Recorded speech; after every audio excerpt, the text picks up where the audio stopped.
Hey,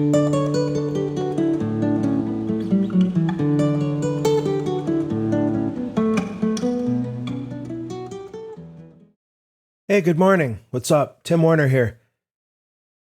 Want to make this video an explanation of why I decided to leave my Twitter account after, wow, at least 10 years of being on that platform.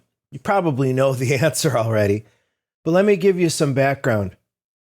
I used Twitter for a good long time, 98% at least for business. I tried to be really judicious if I ever shared personal stuff.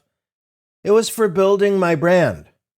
And actually, that'd be another good subject for a YouTube video. Let me write that down, come to think of it. Building your brand. Yes. Seems like only yesterday I was having lunch with Jeff Hicks, who, you know, if you're familiar with PowerShell or if you're in the Microsoft tech community. And this is many years ago, and he was giving me advice on building a Twitter following. Appreciate Jeff for that guidance, and I practiced it really diligently, scheduling posts, always making sure that I'm providing original content. I mean, yeah, I'd do some retweets from time to time, but something I attempt to do on all my social media is add value. Honestly, it's a pet peeve on Facebook when people just do the copy-paste thing, especially those annoying things. I'll bet you won't read this. You should now share it with three. I mean, give me a break. It's low effort trash, in my opinion. And I'll tell you how I really feel in a moment. But anyway, I, got up to 26,000 followers eventually. And Twitter was a great vehicle for me staying in touch with my students. And I would always habitually give my tech trainer Tim Twitter handle in my contact info, and frankly, that's something I wish I had an easy way to unwind now, because I have a lot of references to @TechTrainerTim extant, and when people attempt to go to that Twitter page, it's going to dead end. This user does not exist. That's not a good experience, and I wish there was an easier way to handle that. If I were the CEO of Twitter, I would definitely make it as easy as possible for folks to leave my platform and then maybe offer as a courtesy some kind of redirect. But the current leader of Twitter, I don't think would think of that ever. But that's another story that I promise I'm not going to go into rant mode. It's not a good subject anyway for any of us. But anyway, Twitter worked really well as a professional networking vehicle, as a way to stay in touch with conference organizers and tech user group organizers. It was a good deal. And I even was flattered to be given the check mark, the identity verification badge, a number of years ago. That meant a lot because in order to receive that badge, number one, you have to be considered an influencer. I hate that word, and number two, you had to go through an identity verification process with Twitter. That was the real value of the check mark, that you could take some assurance that you were communicating with that person.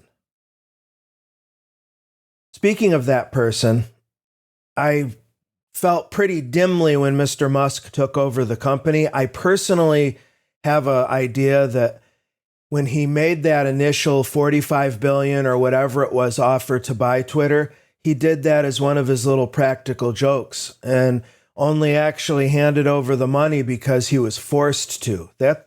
I personally believe that.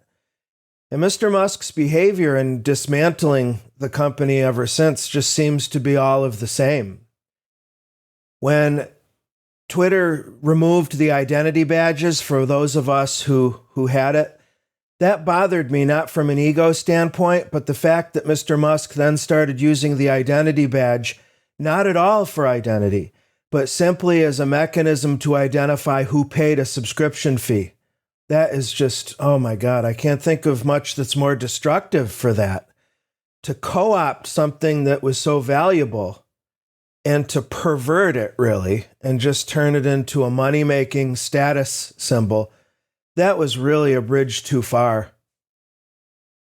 But I think the straw that broke the proverbial camel's back is I also would use Twitter to stay up to date with world news and with tech news. And I've noticed the trending list trend more and more to the right and conspiratorial kinds of things and radical kinds of things. And Mr. Musk is the kind of person, he's demonstrated that he's the kind of person that if he doesn't like what's happening, he's going to tell his employees to change it. And they have control over the display algorithm at Twitter. So the quality of my news feed was going more and more into the toilet. So I thought to myself, I need to get off of here just on principle. But there's also some really crap things happening as this platform is destructing. So I'm out. And I gave my followers a couple weeks lead time and said that I'll be posting my social stuff primarily on LinkedIn. And that's really the shortcut if you're wondering, well, how do I find you and follow you now? I'll be principally posting to LinkedIn. And then gradually, I do have a Blue Sky account, but I haven't taken the time to get to know the platform yet. Gradually, I'll be mirroring my content at Blue Sky. Threads, I know nothing about. I'm not even sure I have an account, but that would be another vehicle that I'll post my social stuff to. But, you know, just to gossip for a minute or really tell you how I feel. As you know, I'm deeply inspired by a lot of people. And sometimes that inspiration is equally powerful through the negative direction. That is to say, I'll have one person whose positive actions inspire me to be a better person and to adopt some of the things that this person who I admire does because of the positive effects that they have. And then, in the name of AntiPatterns, there's individuals who scare the crap out of me because their philosophy is so, in my mind, twisted from what I know to be the good. And in those cases, Mr. Musk being chief among them for me, it's a question of, I'm probably going to be doing the right thing if I do the diametric opposite of whatever Mr. Musk does. He's almost a cartoon character villain type. And he almost appears to not just reflexively gravitate towards the worst possible take of every issue, but it's almost as if he holds strategy meetings to forecast and make sure when this big issue comes down the pike, let me make sure I'm on the most destructive, negative, wrong side of that issue. Now, here I am starting to rant a little, so let me step back.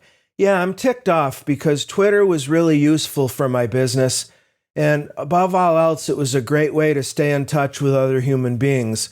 And I'm ticked off that Mr. Musk trashed the platform. And this is just, I'm speaking for myself. Think of the businesses who made some of their living interacting with the Twitter API. And then Mr. Musk says, if you want to consume our API, it's going to be some ridiculous out of bounds subscription cost. You know what I mean? These sorts of things. So I know a lot of people were hurt by Mr. Musk's tinkering and toying with his company. But all I can do is make changes for myself that are best for me as an individual. And ultimately, that's why I decided to dump the platform, and I haven't the slightest doubt that it was the right decision for me. I don't have the slightest sliver of regret either. It's a question of, okay, here we're faced with some hard truths, some realities. This is how it is now. How can I, to use the cliche, make lemonade out of lemons? Well, I can familiarize myself with other mainstream media platforms. I'm thinking, as I mentioned, Threads and Blue Sky. And I can just continue to post original value-added content to those additional streams while paying the most attention to LinkedIn, because LinkedIn is still reasonably good. I mean, it has its own issues with spam and scams, but it appears to be, in my opinion, if you were to ask me where my go-to for the tech community is now, it's going to have to be LinkedIn, no question about it. Underneath that, I would mention meetup.com, that over the COVID pandemic and then even to this day is a great baseline for finding technology user groups. So there you have it. Why I left Twitter. Now you may not care. I just thought that this was an appropriate subject. And honestly, from a selfish standpoint, I now have an anchor point. If I'm asked by somebody, why'd you leave Twitter? I can just send them a link to this video and say, this is why. Thanks again, as always. I appreciate you. See you next time.